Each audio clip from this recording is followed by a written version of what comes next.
The woman wiped the blood from her thighs and sat on the folded feed sack sheet to absorb the flow. She took the child who had been inside her for about 3 months and held her in the palm of a hand. She was less than 3 inches long.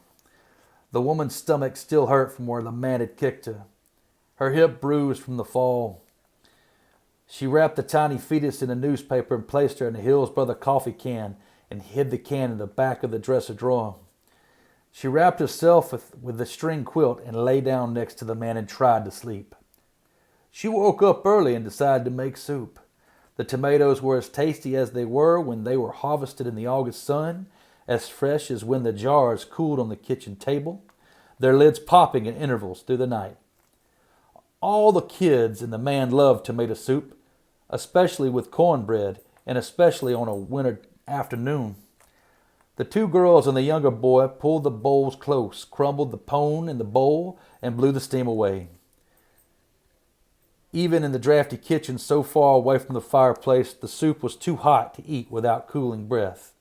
The older boy, on the other hand, separated his elements, taking a draw from the spoon and then a bite from his own mealy triangle. The younger ones giggled like younger ones do, when it's too early to count, when one can still laugh with bruised faces and split lips. The older boy never laughed, but he didn't cry either. When the children finished, the woman put a large plate over the stew top to keep it warm for the man, and then told the children to get their wool coats and go outside and play. The older boy didn't play, but he went outside anyway.